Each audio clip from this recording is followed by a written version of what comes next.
சிவனின்றி இந்த பிரபஞ்சம் சாம்பலாகும். ஆனால் எங்களுக்கோ சிவன் இல்லையே, எங்கள் பிரபஞ்சத்தில் ஏதும் இல்லை.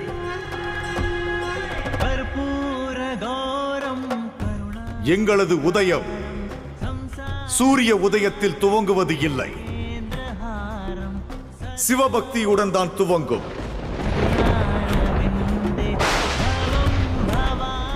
எங்களது நரம்புகளில் உதிரம் அல்ல, சிவபக்தி தான் ஓடுகிறது.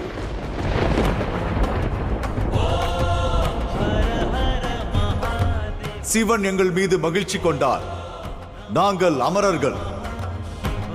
அதே எங்கள் மீது குரோதம் கொண்டால் எங்களது மரணம்.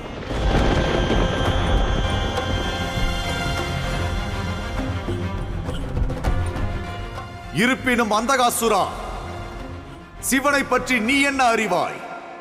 சிவபக்தியை பற்றி என்ன அறிவாய்? நீ சிவபக்தியை முற்றிலும் வெறுப்பவன். ஆகையால் அசுர அரசனாக இருந்தும் கவலையுடன் இருக்கிறாய். பிரபஞ்சம் முழுவதும் இருளை பரப்ப அலைகிறாய். ஆனால் நாங்கள் சிவபக்தியில் லயித்து இருப்பதால் அமைதியாக உள்ளோம், மகிழ்ச்சியாக உள்ளோம், அச்சமின்றி உள்ளோம். சிவத்துவம் எவரிடம் உள்ளதோ, ஏதும் இல்லாவிட்டாலும் அவரிடம் அனைத்தும் உள்ளது. சிவத்துவம் எவரிடம் இல்லையோ, அவரிடம் அனைத்தும் இருந்தாலும் கூட ஏதும் இல்லாதவரே.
மகாதேவா, தங்களின் கண்களில் கண்ணீரா? எந்த சிவபக்தனாலும் மகாதேவரின் கண்களில் கண்ணீரை காண இயலாது. தாங்கள் இன்று தங்களுடைய பல ரூபங்களை எனக்கு தரிசனம் தந்தீர்கள். தங்களை பற்றி நான் இதுவரை கேட்ட அனைத்திற்கும் ஒரு சாராம்சமே உள்ளது. தாங்கள் காலனுக்கெல்லாம் காலன், மகா காலன், மகாதேவர். இருப்பினும் தங்கள் கண்களில் கண்ணீரா?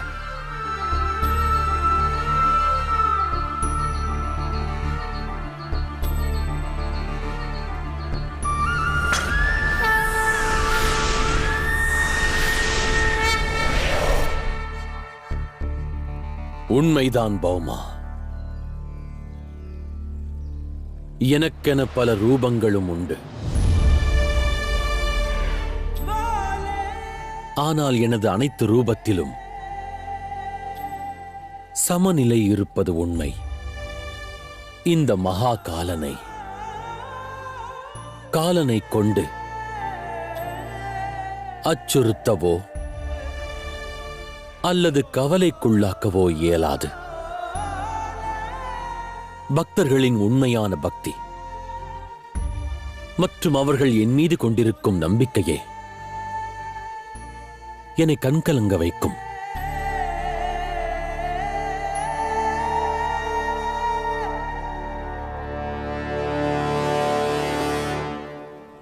பௌமா, நீ ஆயுதக் கலையை மட்டுமல்லாது மற்றும் ஒரு கலையையும் கற்றாக வேண்டும். நீ உன் வாழ்வில் ஓர் உயர்ந்த நிலைக்கு சென்றாலும்